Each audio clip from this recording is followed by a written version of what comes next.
শীতকাল মানে হচ্ছে আলাদা একটি সৌন্দর্য। অনেক ধরনের সবজি ঘরের মধ্যে থাকবে আর তা দিয়ে হচ্ছে মজাদারভাবে হচ্ছে আপনারা যেমন খুশি তেমন হচ্ছে রান্না করতে পারবেন। তো আজকে রান্না করবো হচ্ছে পাবদা মাছের ঝোল। অনেক ধরনের সবজি ছিল, সিম, তারপর হচ্ছে আলু ছিল, টমেটো ছিল, তারপর হচ্ছে বেগুন ছিল। তো সব কিছুর কম্বিনেশন মিলিয়ে এভাবে কিন্তু মাছগুলো রান্না করে দারুণ লাগে। তো মাছটাকে প্রথমে হলুদ লবণ মরিচের গুঁড়ো দিয়ে ভেজে নিয়েছি, তারপর হচ্ছে মানে পেঁয়াজ কুচি, তারপর হচ্ছে কাঁচামরিচ মানে কেটে দিয়েছি, আর দিব হচ্ছে জিরার গুঁড়া অথবা আস্ত জিরা।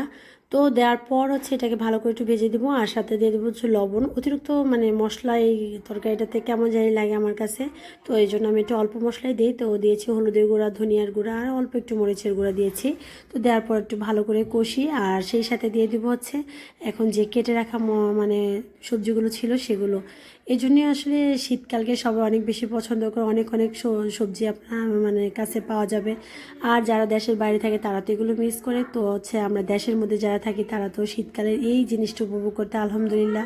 তো কেমন হলো আজকের রেসিপিটি? সবাই ভালো থাকবে, সুস্থ থাকবেন। আল্লাহ।